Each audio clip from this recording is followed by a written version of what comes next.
All right, a health alert this morning. Rice University held a small study that reveals something huge for asthma and COPD patients. Yeah, so it found that there are many interpretations to the instructions. Take a deep breath and hold. Haley Hernandez, our health reporter, is here with what they did wrong. Exactly, guys. So this was a small study, just 23 people part of this study at Rice, but they discovered that every single one of them is using their inhaler wrong, which they say means you probably are too.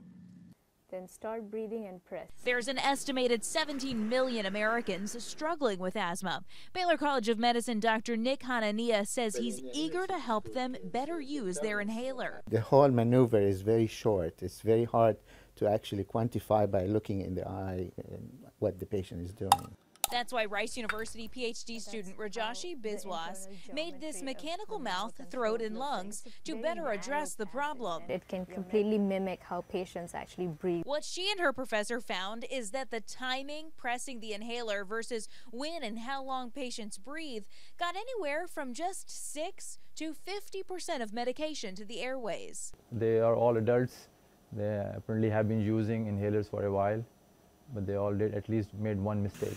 The biggest mistake is the timing when patients press. And if you are even half a second early in pressing the inhaler from when you start breathing, you lose half the medicine. You want to be able to breathe in first and then press the inhaler. This is why they recommend patients take their inhaler with them every time they see a doctor. Start breathing in and then puff and then complete the deep breath in and hold it. So once again, the correct way to use the inhaler: start breathing, press the medication, keep breathing in, and hold it for a few seconds. So it's in the middle of that deep breath. Now, you had said before some people are only getting as much as 6%. If you do it the right way, does that give you 100%? You never actually get 100%. You expect to lose some of the medication in your mouth, in the throat. It's definitely going to stick. And remember, your lungs don't want anything to come in it. So your best bet to do everything correctly, you're hoping to get at least half of the medication into your airways.